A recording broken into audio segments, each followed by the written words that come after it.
Hello दोस्तों, आप सबका स्वागत है एक बार फिर से एस्ट्रो गुरु चैनल पर। आप सभी के लिए आज नवरात्र स्पेशल में मैं तीसरा वीडियो लेकर के आया हूं और आज रीडिंग करूंगा नवरात्र की तीसरी देवी माता चंद्रघंटा के लिए। माता चंद्रघंटा का आपके लिए आशीर्वाद, उनकी ब्लेसिंग्स, उनका संदेश क्या है, टैरो इस पर क्या गाइडेंस देते हैं, यही आज मैं कवर करने वाला हूं। आज की रीडिंग के लिए दो पाइल्स को बनाया गया है जिनके सिंबॉलिक्स आपकी स्क्रीन के ऊपर अब एक साथ दिखाए जा रहे हैं। पाइल नंबर 1 कलश और पाइल नंबर 2 नारियल। दोनों पाइल्स के सिंबॉलिक आपके सामने आपकी स्क्रीन पर हैं। दोनों में से जो आपको अच्छा लगे उससे अपनी पाइल मानिए। अकॉर्डिंगली आज की रीडिंग को देखिए। अगर आप चाहें तो पाइल के नंबर से भी चूज कर सकते हैं, यानी 1 और 2 में से चूज कर सकते हैं, नंबर 1 या नंबर 2। ये भी आपके साथ रेजोनेट करेगा। आपको बता दूं कि हालांकि ये जो वीडियोस हैं ये नवरात्र के शुभ अवसर पर ही हमारे चैनल पर अपलोड किए जा रहे हैं, लेकिन ये जनरल और टाइमलेस रीडिंग है, तो आप जब इसे देखना शुरू कर रहे हैं ये वहां से भी आपके साथ रेजोनेट कर सकती है। हर बार की तरह इस बार भी दोनों पाइल के लिए टाइम स्टैम्प्स को डिस्क्रिप्शन और कमेंट सेक्शन दोनों जगह पोस्ट किए गए हैं ताकि आपको सुविधा रहे। अपनी पाइल की रीडिंग पर डायरेक्ट पहुंचने के लिए टाइम स्टैम्प पर क्लिक करिए, वीडियो आगे चला जाएगा और आप डायरेक्ट अपनी पाइल की रीडिंग पर पहुंच जाएंगे। जो लोग आज मुझसे पहली बार जुड़े हैं उनका एस्ट्रो गुरु चैनल पर मैं बहुत बहुत स्वागत करता हूं। आप सभी इस चैनल को सब्सक्राइब जरूर करिए, बेल आइकन भी प्रेस करिए, क्योंकि जब आप बेल आइकन को प्रेस करते हैं तो नए वीडियोस की नोटिफिकेशन आपके फोन पर आनी शुरू हो जाती हैं। और मेरे रेगुलर व्यूअर्स और सब्सक्राइबर्स, आप सभी के सहयोग और प्यार के लिए बहुत बहुत आभार। आगे बढ़ने से पहले आपको बता दूं कि मैं एक प्रोफेशनल एस्ट्रोलॉजर, एक प्रोफेशनल टैरो रीडर भी हूं। तो आपकी स्क्रीन के ऊपर यह नंबर जो आ रहा है इसके ऊपर आप संपर्क कर सकते हैं अगर आपको अपने लिए एक पर्सनल टैरो रीडिंग सेशन चाहिए या अपनी कुंडली आप मुझे दिखाना चाहते हैं। ये व्हाट्सएप नंबर है तो इस पर कॉल नहीं करना है, इस पर मैसेज करिए। मैसेज के थ्रू सारी इंफॉर्मेशन मेरी टीम मेंबर आपको प्रोवाइड करेगी और आपकी हेल्प करेगी मेरे साथ आपके सेशन को बुक करने में। तो चलिए आज की रीडिंग को शुरू करते हैं और आपकी पाइल में मिलते हैं।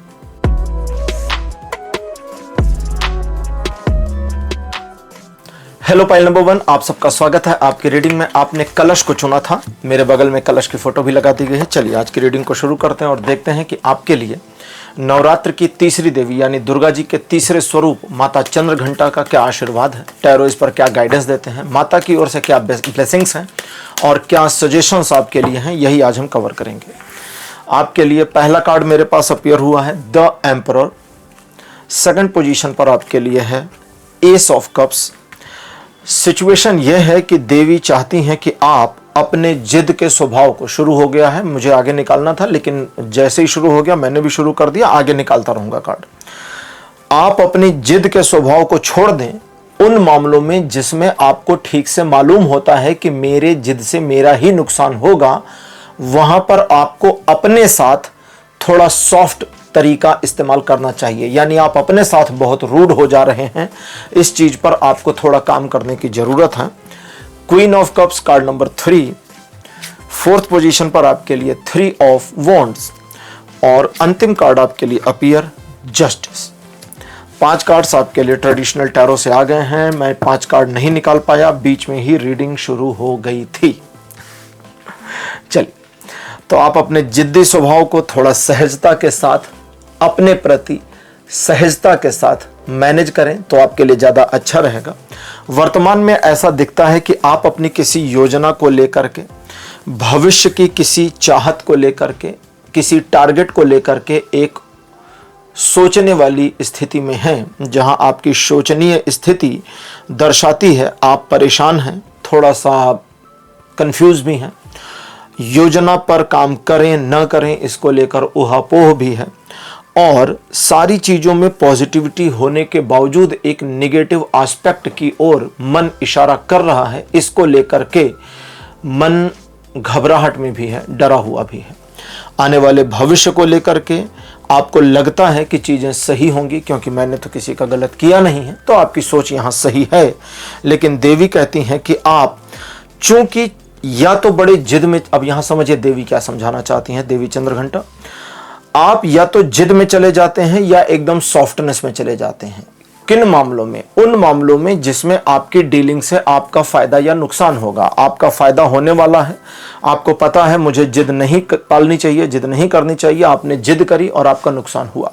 एक सिचुएशन है जहां आपको पता है कि यहां मुझे एक टफ स्टैंड लेना होगा, एक कठोर निर्णय या थोड़ी कठोरता दिखाने की जरूरत है। सिचुएशन के साथ, अपने साथ, किसी के साथ, कुछ भी हो सकता है। वहां आप सॉफ्ट हो जाते हैं। आप अपने इमोशंस पर अपने नियंत्रण न होने की वजह से कई सारे नुकसान उठा रहे हैं, आगे भी उठा लेंगे। इन चीज़ों पर आपको अब थोड़ी समझदारी दिखानी चाहिए और अपने मन को थोड़ा काबू करना चाहिए। सबसे पहले आपकी योजना की बात करें, देवी संदेश देती हैं आपको कि आप अपनी योजना में सही हैं, बस आपको अपनी योजना को देखने के नज़रिए में थोड़ा सा परिवर्तन भी करने की ज़रूरत है। एक योजना मैंने बनाई, मैं अपने एंगल पर उसी योजना को देख रहा हूँ, मुझे योजना ठीक या खराब दिख रही है। देवी कहती हैं कि एंगल को बदलो। एंगल बदलो मतलब किसी दूसरे व्यक्ति के नज़रिए पर आओ। आपका मित्र हो सकता है, परिवार में आपके पिता हो सकते हैं, आपका बेटा हो सकता है, पत्नी, पति, कोई एनीबॉडी, कोई भी हो सकता है, कि इसी सिचुएशन को, इसी आइडिया को, इसी योजना को, इसी मेरे टारगेट को अगर यह व्यक्ति अपने नज़रिए से देखे तो उसे क्या नजर आएगा, यह सोचने की जरूरत है। ठीक है, फुटबॉल में कभी कभी पेनल्टी शूटआउट होता है। पेनल्टी शूटआउट का मतलब वो देखा होगा ना आपने टीवी पर, बॉल रखी होती है और सामने गोलकीपर होता है और सामने से ही मारना होता है कि बॉल अंदर चली जाए गोल में। ठीक, अब एकदम सामने से हिट करना होता है। हिट करने वाले को पता है मुझे सामने हिट करना है, गोलकीपर को पता है सामने से हिट होगा। गोलकीपर हिट करने वाले प्लेयर का दिमाग रीड कर रहा होता है कि ये किस दिशा में मारने वाला है, मैं उसी दिशा में गेंद को बचाऊं। ठीक, और प्लेयर इस चीज पर माइंडसेट करता है कि ये मेरे मन को क्या रीड कर रहा है, कि मैं किधर मारने वाला हूं, दाएं बाएं की सीधा कि उठाकर। अगर ये मेरे मन को जो रीड कर रहा है वो मैं समझ गया तो उसके विपरीत चाल चलनी और बस गोल हो जाएगा। दैट मीन्स कि जब तक हम दूसरे का पॉइंट ऑफ व्यू नहीं लेंगे तब तक हम वस्तु स्थिति को अलग एंगल पर नहीं देख पाएंगे। तो देवी चाहते हैं कि आप नजरिया बदलें, दृष्टिकोण में परिवर्तन लाएं, क्योंकि नजरिया दृष्टिकोण में लाए गए परिवर्तन के तदनुरूप न सिर्फ आपकी योजना की कमियां आपको दिखनी बंद हो जाएंगी, बल्कि आप समझ जाएंगे मेरी योजना सही है। अपनी योजना पर अगर आप डाउट किए बिना कार्य करते हैं तो सफलता आपकी है, और अगर नहीं तो फिर नहीं। संबंधों के मामले में देवी कहती हैं कि चीजें सकारात्मक रुख पर बनी हैं, बनी रहती हैं, बनी रहती थीं। आपके अड़ियल स्वभाव की वजह से कई बार चीजों में खराबियां आई, नुकसान हुआ। वहां पर आगे अपने आप को अपने रिलेशनशिप्स में थोड़ा जस्टिफाई और कूल बनाए रखने की जरूरत है। आज की ओरेकल डेक ले लेते हैं। हमारी ओरेकल डेक है ओरेकल ऑफ द योगिनीज। चूंकि आज की रीडिंग जो है देवी जी को समर्पित है, इसलिए मुझे लगा कि देवी के जो 64 स्वरूप हैं उनसे बेहतर कोई नहीं होगा, इसलिए ओरेकल ऑफ द योगिनीज। पहली योगिनी आपके लिए श्री कामदा पद। सेकंड पोजीशन पर आपके लिए देवी हैं श्री तारिणी पद। कार्ड नंबर 3 पर आपके लिए हैं श्री रसना ग्रह पद। 4th नंबर पर आपके लिए हैं श्री नीरुआ पद। और अंतिम योगिनी आपके लिए जो अपीयर मेरे पास हैं ये हैं श्री भोजियानी पद। तो 5 योगिनी देवियां हमारे सामने अवतरित। अब देखते हैं ये हमें इंफॉर्मेशन क्या देती हैं। देखिए, जब बात हुई कि नजरिए को परिवर्तित करिए तो देवी कहती हैं कि तुम अपने नजरिए को तो बदलो, लेकिन लोगों को यह पता मत चलने दो कि तुमने अपने नजरिए में किया है परिवर्तन, क्योंकि उससे तुम्हारी इमेज हो जाएगी खराब।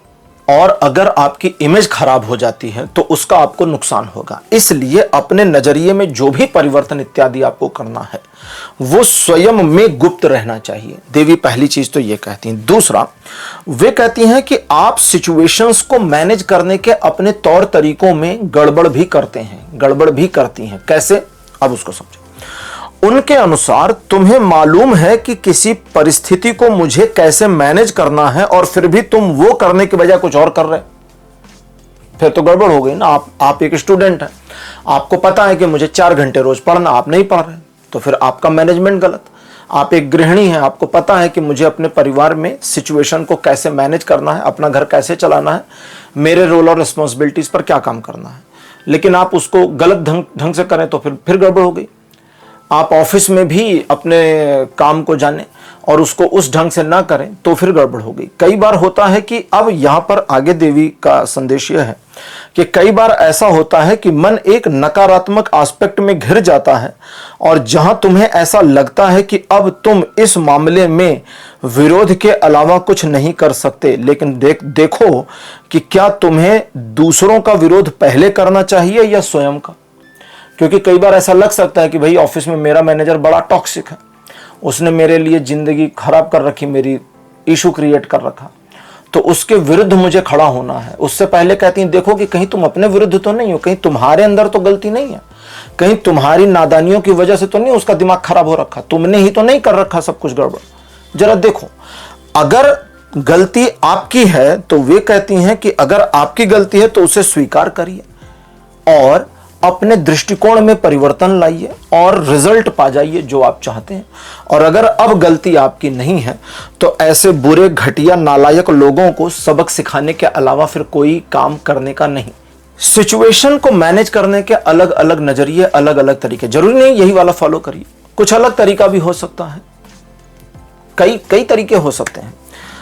एक चीज और, कमला पद देवी का जो कमला स्वरूप है वो कहती हैं कि जब तुम तिगड़मे करो, जब तुम योजनाएं बनाओ, जब तुम अपने आइडियोलॉजीज पर काम करो तो इस बात का ध्यान जरूर रखना कि तुम बहुत खुशनुमा और प्लीजेंट पर्सन बने रहो, दूसरे न जानने पावे कि आप कोई चाल चल रहे हैं। खुश दिखिए, इंजॉयबल रहिए, फनी रहिए, फ्रेंडली रहिए, मुस्कुराहट चेहरे पर लाए रहिए, क्योंकि देवी कहती हैं इससे दो फायदे होंगे। पहला, दूसरे व्यक्ति को आपके मन की बातें पता नहीं चलेंगी, आडंबर हो जाएगा। और दूसरा, इस भाव से कहती हैं तुम्हारी ऊर्जा रहेगी सकारात्मक, और जब तुम्हारी सकारात्मक ऊर्जा रहेगी तो उस सकारात्मक ऊर्जा का सकारात्मक प्रभाव आपको देखने को मिलेगा।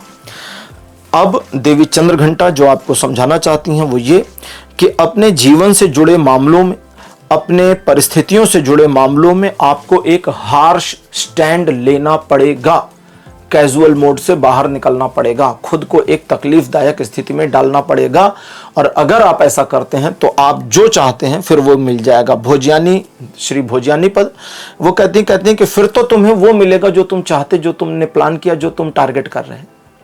लेकिन अगर तुमने खुद को कैजुअल मोड से बाहर नहीं निकाला तो तुमने तो अभी भी नहीं निकाला है, तो ये स्थिति चलती रहेगी, फिर इसको चलाओ। लेकिन ओवरऑल देवी की एक ब्लेसिंग्स आपके साथ कनेक्टेड दिखती है, देवी का एक भाव आपके साथ कनेक्टेड दिखता है और आप अपने जीवन में आमूलचूल परिवर्तन ला सकते हैं, वर्तमान दशा से बेहतर में जा सकते हैं। बस आपको थोड़ा ध्यान देकर काम करना है। पाइल नंबर 1 आपकी रीडिंग कंप्लीट हो गई है। आज की रीडिंग आपको कैसी लगी, अपने एक्सपीरियंस, अपने अनुभव कमेंट सेक्शन में जरूर लिखिए। इस वीडियो को लाइक करिए, शेयर करिए और चैनल को सब्सक्राइब करना मत भूलिएगा। अगले वीडियो में आपसे फिर मिलूंगा। Bye bye.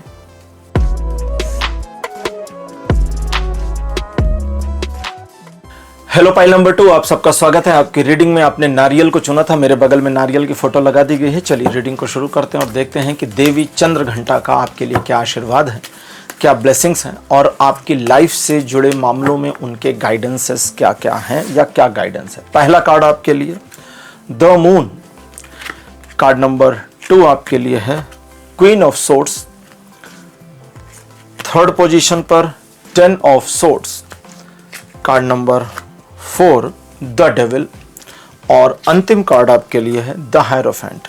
देवी का आपके लिए अगर एक लाइन का सीधा संदेश मैं पढ़ दूं, सीधा एक लाइन का, ज्यादा कुछ इधर उधर नहीं करते, आपके जीवन में अननेसेसरी नकारात्मकता ने पड़ाव डाल रखा था, है, और आप अपने जीवन में अननेसेसरी नकारात्मकता, अननेसेसरी का मतलब आपकी वजह से नहीं बनी है बल्कि सिचुएशन ही नकारात्मक हो गई, लोग निगेटिव हो गए, परिस्थितियां आपके विरुद्ध काम कर रही, ऐसी परिस्थितियां जहां पर आप, हाँ थोड़ी गलती आपकी है, जहां पर आपको कुछ करना चाहिए था आपने नहीं किया, पास्ट की बातें हैं वो आपको याद भी होगा, लेकिन वो जो नकारात्मकता थी उस नकारात्मकता से आपके जीवन को एक संवरे हुए, एक बेहतर भविष्य की ओर ले जाना, ये आपके लिए देवी चंद्रघंटा की एक ब्लेसिंग्स के रूप में आ रहा है। लेकिन एक कर्म आपको करना पड़ेगा और वो कर्म ये है कि एकला चलो, अकेले आगे बढ़ो, ठीक है।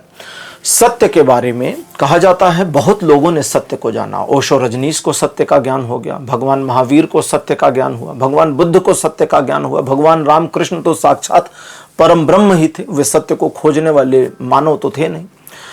तो जितने भी लोगों ने इस दुनिया में सत्य को जाना है, ठीक, कहते हैं कि दुनिया में सिर्फ अकेले लोगों ने सत्य को जाना, कभी भीड़ को सत्य का अनुभव नहीं हुआ। सत्य मतलब परम सत्य, जो ईश्वर का परम सत्य है, ईश्वर का परम ज्ञान, या और आसान भाषा में कहें कि अगर मोक्ष मिलना है तो अकेले अकेले लोगों को मिलता है। आपके पूरे परिवार को मोक्ष नहीं मिलेगा। आप मित्र बांधव बंधु सबके साथ में मोक्ष प्राप्त कर जाए, नहीं, ऐसा नहीं हो सकता। अकेले का मामला है। आपके मुंह में है रसगुल्ला, स्वाद आएगा आपको, आप अपने मुंह में रसगुल्ला डालिए, दूसरे को टेस्ट नहीं आएगा। यही चीज देवी कहती हैं कि जब तक तुम अकेले नहीं आगे बढ़ते हो, तुमने अपने जीवन में पीछे मुड़कर देखो, इतने ब्लंडर किए, इतने ब्लंडर्स किए, इतनी सारी नेगेटिविटी, इतना सारा dot dot dot dot dot dot, अब समझ लीजिए, मतलब उफ हो गई ना भाई, कितना करोगे अब वो सब, छोड़ो अब उसको, अब करना क्या है उसको समझे। सबसे पहले देवी चाहती हैं कि आप अकर्मण्यता से बाहर निकलें। श्री कृष्ण गीता में कहते हैं कर्मण्येवाधिकारस्ते, कर्मण्येवाधिकारस्ते, कर्म पर ही तेरा अधिकार है, अधिकारस्ते, कर्म पर ही अधिकार है, बस रिजल्ट पे तेरा कभी अधिकार है ही नहीं। चलो रिजल्ट को भी साइड करो, कर्म पर ही अधिकार है मतलब कर्म तुम्हारे अधिकार क्षेत्र में है, मुट्ठी में है। कैसे करोगे तो कर्म होगा, नहीं करोगे तो बैठे रहो आलसी की तरह। तो देवी चाहती हैं कि आप आलस छोड़ दें, क्योंकि पास्ट का देखिए, एक सिचुएशन आपके जीवन में ऐसी थी जिसमें आपका मन नकारात्मक हो रहा था, आप आगे नहीं बढ़े, आपने काम नहीं किया, सफलता नहीं मिली, ठीक। उस मोमेंट को उसी समय, फ्यूचर में नहीं, उसी नकारात्मक समय में, जब मन में नकारात्मकता थी, तब आपको पता था कि अगर मैं काम करूं, मैं अपना कर्तव्य पूरा करूं, तो ग्राउंड रियलिटी में चीजें मेरे पक्ष में आ सकती हैं। लेकिन मन की नकारात्मकता से आप रुक गए। फ्यूचर से हम पास्ट की ओर देखें अगर उसको, तो आप कहेंगे हाँ यार ये तो गड़बड़ हो गई हमसे, समय चूक गया। तो वो चीजें मत करिए। देवी ने आपके जीवन में मल्टीपल बार प्रॉब्लम्स को सॉल्व किया है। गलत हो गई, रीडिंग ही गलत बोल गया मैं नहीं, रीडिंग कहती है नहीं यार, सॉल्व नहीं किया है। उन्होंने आपके जीवन की प्रॉब्लम्स को मल्टीपल बार समाप्त किया है, नष्ट किया है, सॉल्व नहीं किया, सुलझाया उलझाया नहीं, नष्ट कर दिया था, ठीक है। देवी चंद्रघंटा। और नष्ट होने के बावजूद उन सिचुएशंस से जा करके अपना हाथ जला लेना, ये तो आपकी स्पेशलिटी हो गई। तो इन चीजों से जरा दूर रहिए। आज की ओरेकल देख लेते हैं ताकि और एडिशनल इंफॉर्मेशन मिले। अहंकार से बचिए, अपने कर्म कर्तव्य पथ पर बने रहिए, और आगे अगले 1 साल में आपके जीवन में चमत्कार जैसे परिवर्तन हो जाएंगे। आप ये रीडिंग जब देख रहे हैं डेट नोट कर लीजिए, यहां से 12 महीने गिन लीजिएगा। लेकिन ये 2 काम करने होंगे। कर्तव्य यानी आपका जो कर्म है, अब कर्म का मतलब भाई आपकी ड्यूटीज क्या है, नेचुरल ड्यूटीज क्या है। जैसे अर्जुन को भगवान कृष्ण ने क्यों ये कर्मयोग का पाठ पढ़ाया, क्योंकि वो युद्ध लड़ने गया था। अब युद्ध लड़ने के लिए आप वेपन्स ले करके, शस्त्र लेकर मैदान में पहुंच गए और आप कह रहे हैं नहीं हमको लड़ना नहीं है, तो ये तो अकर्म हो गया। भाई कर्म तो यही है ना कि आपने सेना तैयार करी, इतने महीने से आप युद्ध की तैयारी में लड़े पड़े थे, लगे पड़े थे, अब लड़ने आ गए तो कह रहे मेरे को घर जाना है, तो ये अकर्म हो गया। तो इसलिए भगवान को उसे कर्म में लाना पड़ा। तो कर्म का मतलब जो मेरा वर्तमान में कर्म निहित है, समय की, जिसको हम कहते हैं ना कि टाइम की डिमांड है कि मुझे ये करना है। जैसे फॉर एग्जाम्पल अगर आप गृहिणी हैं तो परिवार के लिए खाना पीना बनाना, घर की देखरेख करना आपका नैसर्गिक कर्म है। आप अगर कमाने धमाने वाले व्यक्ति हैं, महिला या पुरुष कोई भी, तो आपका अपने व्यवसाय या अपने जॉब पर जाना आपका कर्म है। तो यही कर्म को करिए। और दूसरा, अहंकार मत करिए। 1 साल में चमत्कार देख लीजिएगा। आज की हमारे ओरेकल डेक है ओरेकल ऑफ द योगिनीज। देखते हैं योगिनीज हमें क्या इंफॉर्मेशन देती हैं। आपके लिए पहली योगिनी कार्ड जो मेरे पास अपीयर हुआ है यह है भवानी, श्री भवानी पद। सेकंड पोजीशन पर आपके लिए है श्री पूर्णमासी पद। थर्ड पोजीशन पर आपके लिए है हर सिद्धाई पद, और चौथे नंबर पर श्री पिंगला पद, और पांचवें नंबर पर श्री भोजयानी पद। जब काम पर निकलिए तो आपके लिए रेमेडी है, इसको समझिए। जिन मामलों में, चूंकि आपका आलस वाला मामला आया था ना कि आप जानते हैं मुझे क्या करना है और फिर भी आपने नहीं किया, तो देवी पिंगला, ठीक है, देवी पिंगला का कहना है कि आप एक इसे रेमेडी की तरह, एक उपाय की तरह ले सकते हैं कि जब आपका मन किसी कार्य में पीछे हटने को हो, आलस आ जाए, लेजीनेस आ जाए और आपको लगे नहीं यार अब नहीं हो रहा, ये काम अभी नहीं कर पाएंगे, करना है, मालूम है कि मुझे करना है लेकिन नहीं करेंगे, समय भी है पर्याप्त कि इतने टाइम में हम ये कर सकते हैं लेकिन नहीं करेंगे, तो जरा नाक से देखिए कि कौन सी आपकी नोस्ट्रिल चल रही है, लेफ्ट वाली या राइट वाली, बाईं वाली चल रही कि दाईं वाली। अगर दाईं वाली चल रही तो 1 मिनट का ध्यान करिए, देवी का ध्यान कर लेंगे तो ज्यादा अच्छा रहेगा। तो 1 मिनट के लिए देवी दुर्गा का ध्यान करिए और बस अपने काम पे चले जाइए। आप देखेंगे कि ऊर्जा का प्रवाह संतुलित और आपके पक्ष में आलस खत्म। दूसरा कहती कि अगर बायां वाला चल रहा हो, लेफ्ट चल रहा हो, तो लेफ्ट वाले को दबा करके बंद कर दीजिए, बैठ जाइए, लेफ्ट वाले को दबाकर बंद कर दीजिए और राइट वाले से धीरे धीरे सांस लीजिए। चूंकि राइट वाला चूंकि बंद है तो राइट वाले से एयर खींचना और निकालना दोनों थोड़ा डिफिकल्ट होगा थोड़ी देर के लिए, लेकिन आप अगर करेंगे तो 5-7 मिनट, ज्यादा से ज्यादा 2 मिनट से 7 मिनट के बीच में लेफ्ट वाली बंद होकर के राइट वाली खुल जाएगी। राइट वाली सूर्य नाड़ी है जिसे हम पिंगला कहते हैं। ये जब एक्टिवेट हो जाएगी तो फिर आप अपने काम पर जा सकते हैं। अगर पहले से चल रही तो 1 मिनट का ध्यान, और अगर नहीं चल रही तो बायां बंद करिए, दायां शुरू करिए। और जब आप ये दबा करके बंद करेंगे तो ऑटोमेटिक एक माइनर मेडिटेशन भी साथ साथ हो ही जाएगा, तो फिर आप अपने काम पे जा सकते हैं। अब समझिए देवी भवानी पद, देवी का जो भवानी पद स्वरूप है वो हमें समझाता है कि आप अपने कर्तव्य को लेकर के बहुत ज्यादा सोच विचार करने लगते हैं। आगे पीछे, दाएं बाएं, पॉजिटिव क्या होगा, निगेटिव क्या होगा, करें ना करें, इतना सोचना क्यों है? वो देवी का कहना, इतना काहे को सोचना, इतना क्यों सोचना? जो करना है वो निहित करना है, और निहित कार्य को करने में डर कैसा? तो मन से उस भय को हटाइए। वो भय भी क्या है? वो है आर्टिफिशियल डर, एक अननेसेसरी का भय जो आपके मन को लगातार एक ऐसी पोजीशन में डालता है जहां आपका मन आपको आने वाले भविष्य के बारे में या वर्तमान के बारे में एक नकारात्मक संकेत देता है। आपको उन संकेतों का ग्रहण करना बंद करना होगा, बस इतना ही करना। एक बार जब आप अपने मन के डर को ओवर क्रॉस कर देते हैं, जीतना वीतना नहीं है, डर के आगे जीत वो काम नहीं करना, ओवर क्रॉस कर, डर को बना रहने, हाँ ठीक है मेरा मन डरा है, ओके हमने स्वीकार कर लिया डरा है, लेकिन मेरा भी ये काम है तो मुझे काम भी करना है। डर एक तरफ, काम एक तरफ, करिए, इसको शुरू कर दीजिए बिना किसी समस्या के। देवी कहती हैं कि न सिर्फ काम शुरू हो जाएगा बल्कि उस कार्य से जुड़े मामलों में आपको तीव्रता और सफलता मिलनी शुरू हो जाएगी। एक बार जब काम तीव्रता पर आ जाए, जिसे हम कहेंगे रोटेशन पर आ जाए, तो वहां पर अपने आप को अब बाउंड नहीं करना। दैट मीन्स कि एक बार जब आप शुरू कर देंगे तो तीव्रता आ जाएगी। तीव्रता का मतलब हुआ यहां पर आपके अंदर आप ऊर्जा का एक प्रवाह फील करेंगे जो अब आपको आपके कार्य के प्रति प्रेरणा दे देगा, प्रेरित कर देगा। तो उस कार्य को करिए और आपके जीवन में सकारात्मकता का लाभ उठाइए। यहां पर आपके लिए देवी कुछ चीजें समझाना चाहती हैं। पहला, अपने भीतर की एक्टिवनेस को जरा एक्टिव करने की कोशिश करिए। आपके भीतर एक एक्टिवनेस का समझिए बटन है, उस बटन को आपको एक्टिव करना है। आपने अपने को डीएक्टिवेट करने के रास्ते खोज रखे, माध्यम खोज रखे, तो उसे एक्टिव करिए। दूसरा, अपनी गलती स्वयं पर लेना शुरू करिए और दूसरों को ब्लेम मत करिए। उन मामलों के लिए ब्लेम नहीं करना जिन मामलों में आपको मालूम है कि मेरी गलती से इस कार्य में मुझे सफलता नहीं मिली। अपने को एडिशनल जस्टिफिकेशन में मत डालिए, ये लाभ नहीं देगा।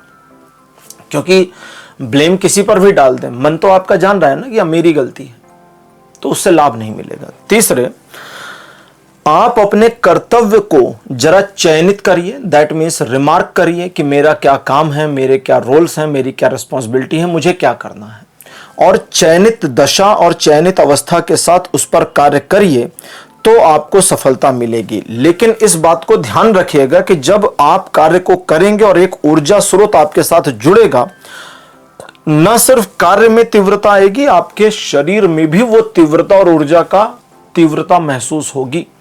उस मोमेंट में आपको उस ऊर्जा की तीव्रता को मोड़ना नहीं है। कैसे? एक कहावत सुनी है ना आपने, गए थे हरि भजन को ओटन लगे कपास। एक दिन मैं इस पर सोच रहा था कि इसकी मीनिंग क्या है, मतलब ये कहावत बनाई क्यों गई है। तो समझ में आया कि कहीं पर हरि भजन हो रहा था, भगवान का सत्संग चल रहा था, सर्दी का मौसम था, वहां गद्दे बिछाए हुए, तो लोग आए, गद्दे पर बैठ गए। अब गद्दे में तो कपास भरा होता है, तो एक सज्जन बैठे और वहां जरा सा फटा था, तो उसमें से वो रुई निकालने लगे, रुई खोदने लगे। सारा टाइम यही किया। तो वापस गए तो पूछा गया कि भाई कैसी रही सत्संग? बोले यार सत्संग मेरे को तो पता ही नहीं, मैं तो मिस कर गया। बोले क्यों? बोले यार वो गद्दा फटा था, दिमाग उसी में लग गया, दिमाग उसमें लग गया, सामने क्या चल रहा है हमने ध्यान ही नहीं दिया। तो कहावत बनी, गए थे हरि भजन को ओटन लगे कपास की, अब कपास ओट रहे हैं। तो यहां पर यह कहते हैं कि जब ऊर्जा का तीव्रता महसूस हो तो अपने कार्य और कर्तव्य पथ पर ही उस तीव्रता को बनाए रखिए। क्योंकि अगर आपने उस ऊर्जा की तीव्रता को डाइवर्ट कर दिया कि अरे एक बढ़िया टीवी सीरियल रिलीज हुआ है, 12 एपिसोड का है, आज हमारे पास समय है और 12 घंटे लगातार देख सकते हैं, तो वो ऊर्जा की तीव्रता आपको 12 घंटे जगाएगी और सीरियल कंप्लीट करा देगी, लेकिन आपका काम पेंडिंग हो जाएगा। हो सकता है उस कार्य में आप दोबारा जुड़ भी ना पावे, हाथ से ही बात निकल जाए, बाजी हाथ से निकल जाए, है ना। तो ये मत करिएगा, यानी डाइवर्जन मत करिएगा। काम है तो काम करिए और बात खत्म।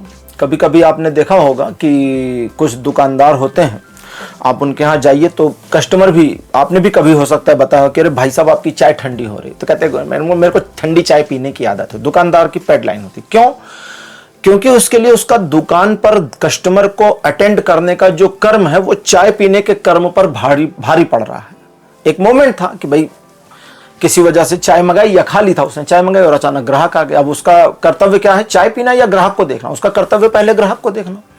ऑफिस में भी ये होता है, ऐसा नहीं कि दुकानदार ही करता है, ऑफिस में एम्प्लॉइज करते हैं। 2 बजे लंच का टाइम है, बोलते हैं आज मेरे को 4 बजे करना बहुत काम, हम नहीं जा रहे लंच करने। उनको पता है कि अगर हम 2 बजे सिस्टम छोड़कर उठ जाएं तो कंपनी का मैनेजर हमारी ऐसी तैसी नहीं कर देगा, कोई सुसाइड नहीं करेगा इस कंपनी में, हम 20 मिनट लंच करके आ सकते हैं। लेकिन एक लय बनी हुई है, ठीक है ना, एक फ्लो बना हुआ है, उस फ्लो में वो चले जा रहे हैं और कहते हैं नहीं अभी हम 2 घंटे बाद खाना खाएंगे। तो रीडिंग यहां कहती है कि जब वो फ्लो बने, आपके साथ में प्रॉब्लम क्या होगी कि एक डिस्ट्रैक्शन होने की पॉसिबिलिटी है। उस डिस्ट्रैक्शन में आप लय को मोड़ भी सकते हैं। तो आपको सजेस्ट किया जा रहा है कि आप उस लय को मोड़िएगा नहीं, क्योंकि मोड़ने का काम अब आपके पास्ट से निकल कर आता है। आपने मल्टीपल बार किया ही किया है, जब आपका फ्लो बना तब भी, नहीं बना तब भी। तो अब फ्लो बने तो मोड़िएगा नहीं, इसका जरा ध्यान रखिए। अगर आप ये करते हैं तो अगले 1 साल में, 1 साल में का मतलब ये नहीं है कि 12 महीने कंप्लीट होने के बाद 13वें महीने में चमत्कार होगा। ये 1 साल आपके जीवन के चमत्कारिक रहेंगे।